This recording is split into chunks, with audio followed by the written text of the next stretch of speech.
नमस्कार बच्चों। अब हम दहन और ज्वाला के अभ्यास के प्रश्न उत्तर करते हैं। हमारा पहला प्रश्न है, दहन की परिस्थितियों की सूची बनाइए।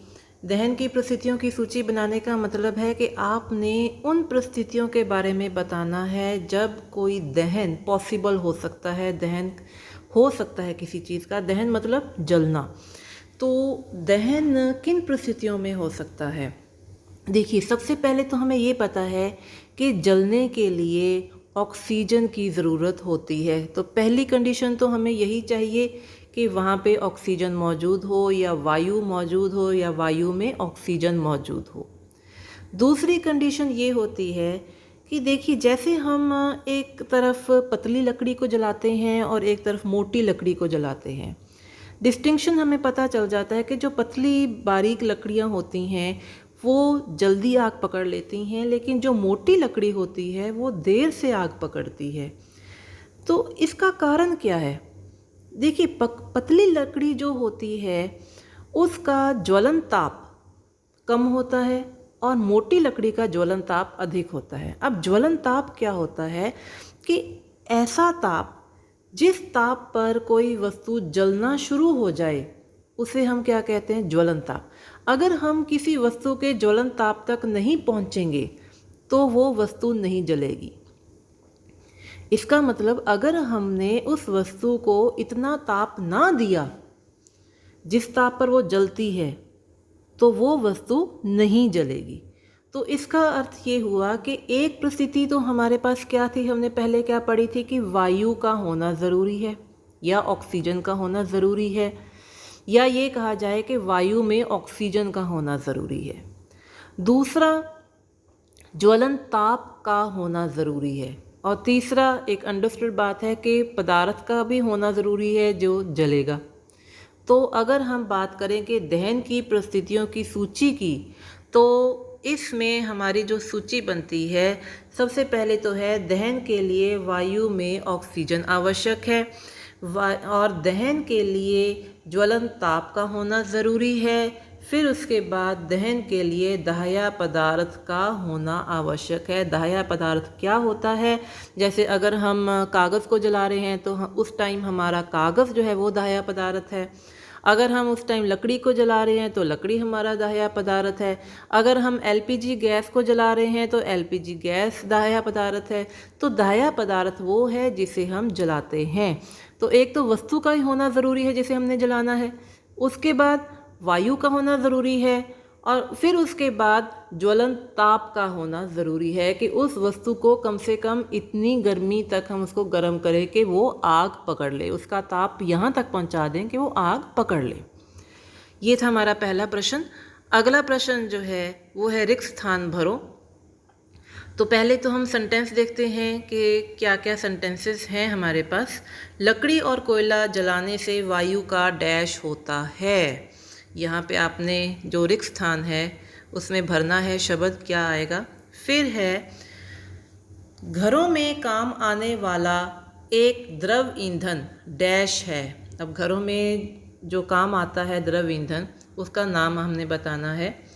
फिर है, जलना प्रारंभ होने से पहले इंजन को उसके डैश तक गर्म करना आवश्यक है। कहाँ तक गर्म करना आवश्यक है अभी हमने डिस्कस भी किया है, शायद आंसर आपके माइंड में आ रहा हो। फिर आगे है, तेल द्वारा उत्पन्न आग को डैश द्वारा नियंत्रित नहीं किया जा सकता। कि अगर तेल को आग लगी हो तो उसको किस चीज़ के द्वारा नियंत्रित नहीं किया जा सकता। तो इसमें अब हम आंसर देखते हैं।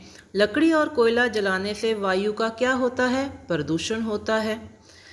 फिर है, घरों में काम आने वाला एक द्रव ईंधन। कौन सा? घरों में हम कौन सा लेते हैं काम में? जो द्रव होता है और ईंधन होता है मिट्टी का तेल। जलना प्रारंभ होने से पहले ईंधन को उसके कहाँ तक गर्म करना आवश्यक है? ज्वलन ताप तक। तो उसमें हमारा क्या आ जाएगा? ज्वलन ताप। तेल द्वारा उत्पन्न आग को डैश द्वारा नियंत्रित नहीं किया जा सकता। किस द्वारा? जल द्वारा। हम पानी का प्रयोग करके तेल वाली आग को नियंत्रित नहीं कर सकते। कारण क्यों? कि पानी भारी होता है और तेल हल्का होता है। अगर पानी डालेंगे भी तेल तो वापस ऊपर आ जाएगा, पानी नीचे चला जाएगा, उसका कोई फ़ायदा नहीं है। तो तेल की आग को हम पानी से नहीं बुझा सकते। तो ये थे हमारे रेख स्थान। अब हम चलते हैं अपने अगले प्रश्न पर। अगला प्रश्न क्या कहता है कि समझाइए कि मोटर वाहनों में सीएनजी के उपयोग से शहरों का प्रदूषण किस प्रकार कम हुआ। देखिए, जो सीएनजी है वो एक जैसे एलपीजी गैस आती है, उसी तरह से सीएनजी गैस है, कंप्रेस्ड नेचुरल गैस। सीएनजी मतलब कंप्रेस्ड नेचुरल गैस। और ये जो गैस होती है ये सिलेंडरों में भरी जाती है और इनसे हम वाहन चलाते हैं। इसके कारण प्रदूषण कम क्यों हुआ है? क्योंकि एक तो ये जो सीएनजी गैस है ये इको फ्रेंडली गैस है और ये प्रदूषण नहीं करती, धुआं नहीं छोड़ती और इसके पीछे राख भी नहीं छूटती। इस वजह से प्रदूषण जो है वो हमारे शहरों का कम हुआ है। क्योंकि बाकी जो पेट्रोल हम यूज़ करते हैं, डीजल यूज़ करते हैं, आप देखते होंगे कि उनकी गाड़ियों में से धुआं आता है, लेकिन सीएनजी जब जलती है ना तो ये धुआं छोड़ती है और ना ही ये पीछे कोई राख वगैरह जो है वो छोड़ती है। इसके धुएं में सिर्फ कार्बन डाइऑक्साइड गैस ही होती है। तो इसका उत्तर हमारे पास क्या आता है?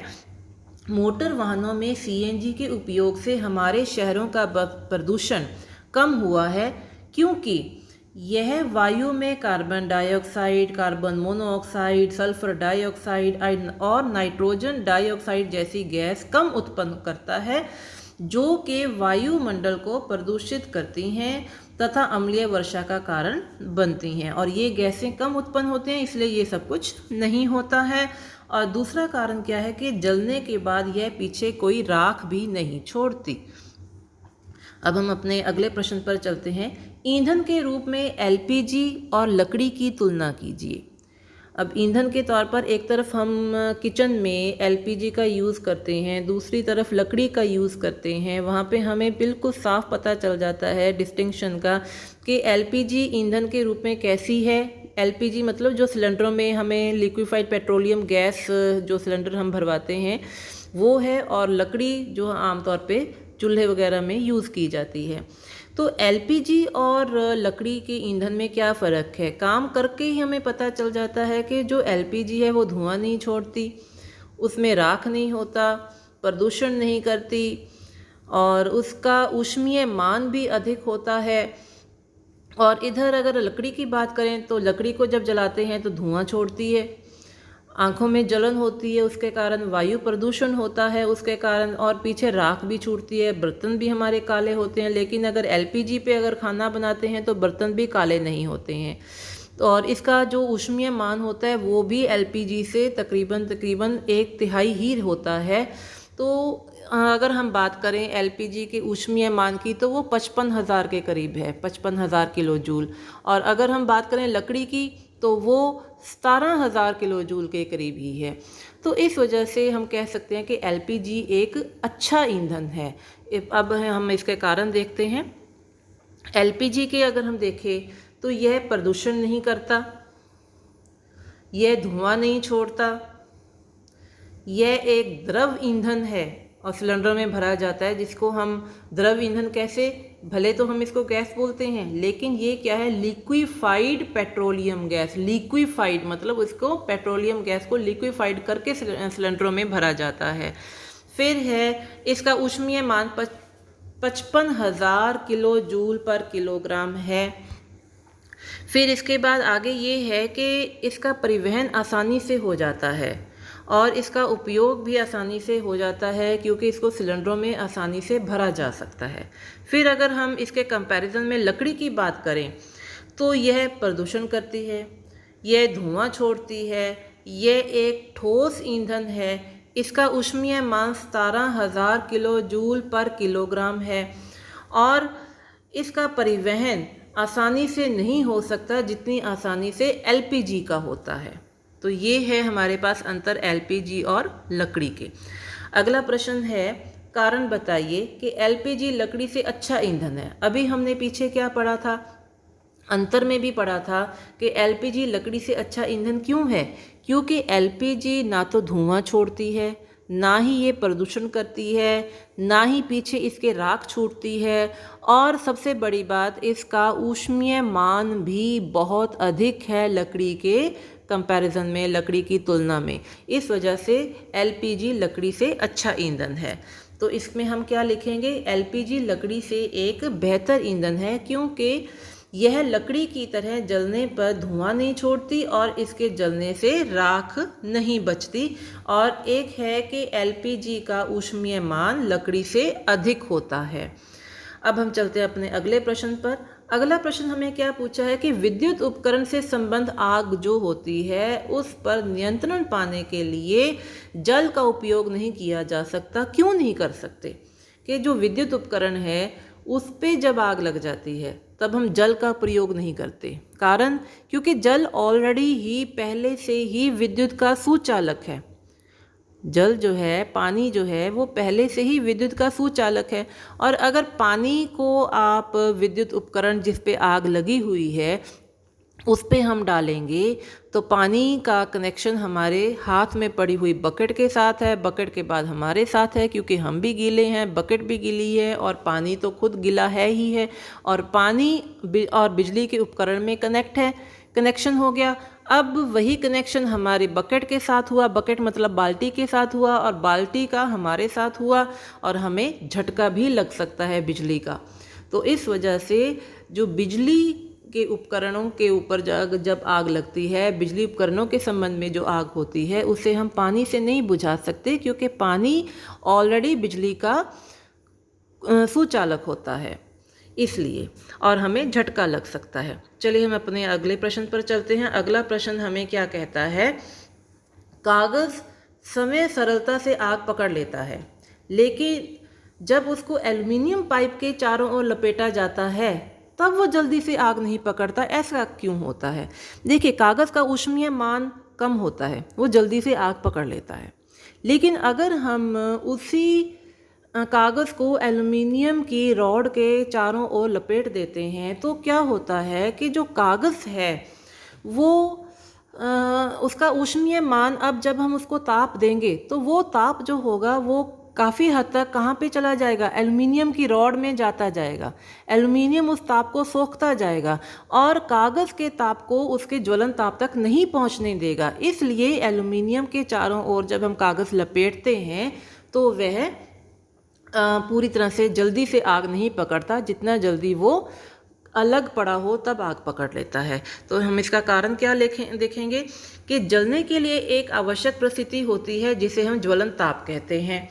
कागज़ का ज्वलन ताप कम होता है इसलिए यह जल्दी आग पकड़ लेता है, लेकिन जब कागज़ को एल्युमिनियम के चारों ओर लपेटा जाता है तब कागज़ को दिया गया ताप एल्युमिनियम द्वारा सोख लिया जाता है तथा कागज़ ज्वलन ताप तक नहीं पहुंच पाता, जिस वजह से कागज़ को आग नहीं लगती।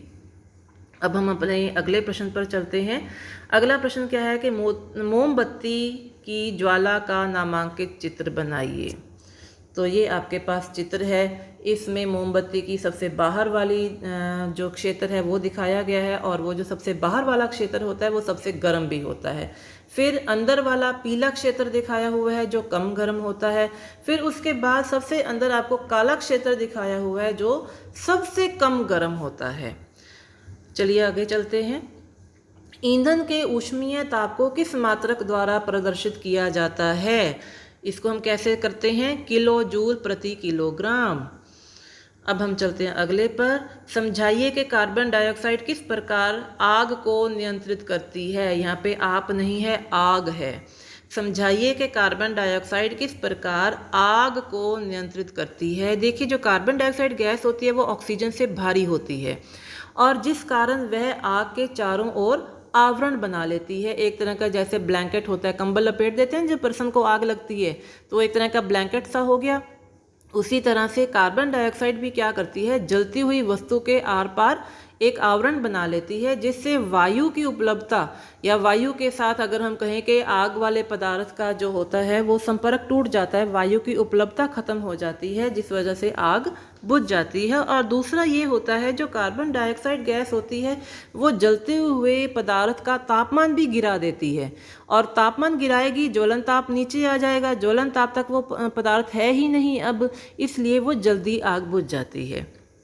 अब अगले प्रश्न पर चलते हैं। अगला प्रश्न है, हरी पत्तियों के ढेर को जलाना कठिन होता है परंतु सूखी पत्तियों में आग आसानी से लग जाती है, क्यों?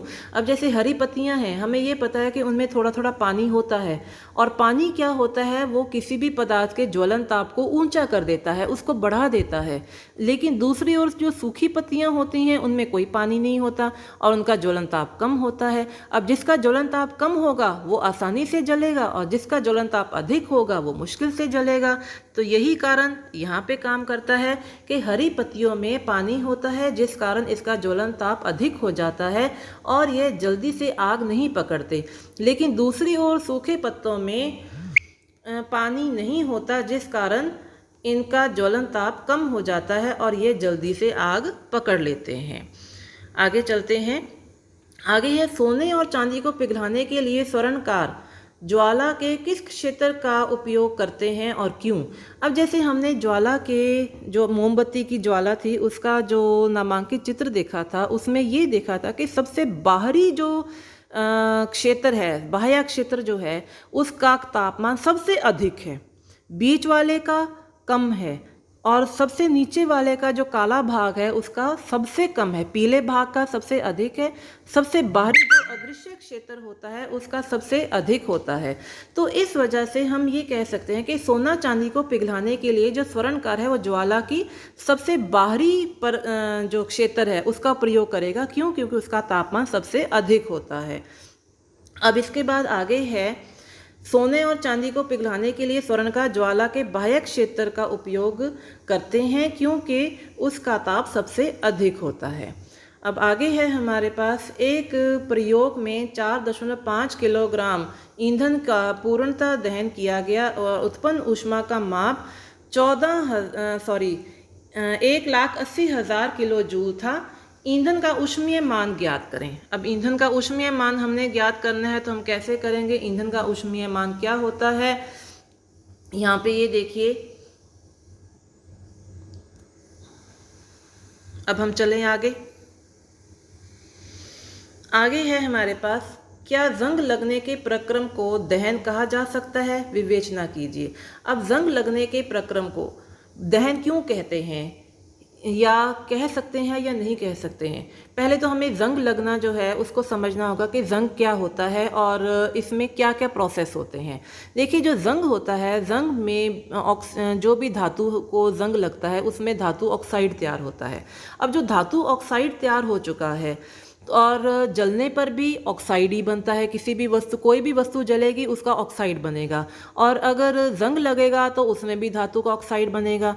जब कोई वस्तु जलती है तो ऊष्मा उत्पन्न होती है, और जब जंग लगता है तब भी बहुत कम मात्रा में भले हो लेकिन ऊष्मा उत्पन्न होती है। तो इसलिए हम जो जंग लगना होता है हम उसको धीमा दहन भी कह सकते हैं। तो जंग लगने के प्रक्रम में कार्बन डाइऑक्साइड बनता है, लौह कार्बन डाइऑक्साइड बनता है, तथा कुछ मात्रा में ऊष्मा भी उत्पन्न होती है। इसलिए हम कह सकते हैं कि जंग लगना एक धीमा दहन है। अब इसके बाद आगे है हमारा लास्ट प्रश्न है कि आबिदा और रमेश ने एक प्रयोग किया जिसमें विक्रम में रखे बीकर में, यहाँ पे विक्रम नहीं है, बीकर है, बीकर में रखे जल को गर्म किया गया। आबिदा और रमेश ने एक प्रयोग किया जिसमें उन्होंने एक बीकर लिया, बीकर में जल को रखा, जल को गर्म करने लगे हैं। अब आबिदा जो है वो बीकर को मोमबत्ती के पीले वाले भाग में रखती है, लेकिन जो रमेश है वो मोमबत्ती को, जो बीकर है उसको मोमबत्ती के सबसे बाहर वाले भाग में रखता है। तो अब बताओ कि आपका जो रमेश का बीकर जल्दी गर्म होगा, पानी जल्दी गर्म होगा, या आबिदा का पानी जल्दी गर्म होगा? अब मोमबत्ती की ज्वाला की आप चित्र को वापस याद कीजिए, तो सबसे बाहर वाला जो क्षेत्र है वो सबसे ज़्यादा गर्म होता है, और रमेश ने सबसे बाहर वाले क्षेत्र में ही अपना बीकर रखा है। लेकिन जो आबिदा है उसने अपना बीकर कहाँ पे रखा है, पीले वाले भाग में रखा है, बीच वाले भाग में रखा है, और वो कम गर्म होता है, जिस वजह से हम ये कह सकते हैं कि जो रमेश का बीकर है उसका जो पानी है वो जल्दी गर्म होगा। तो हमारे पास इसका उत्तर भी यही है कि इस प्रयोग में रमेश के बीकर का पानी जल्दी गर्म होगा, क्योंकि रमेश ने बीकर को मोमबत्ती के सबसे बाहरी भाग में रखा था और सबसे बाहरी भाग का ताप भी सबसे अधिक होता है, जिस कारण उस बीकर का पानी जल्दी गर्म होगा। ये था हमारे प्रश्न उत्तर इस पाठ के। ये आपने अपनी कापियों के ऊपर कर लेने हैं। थैंक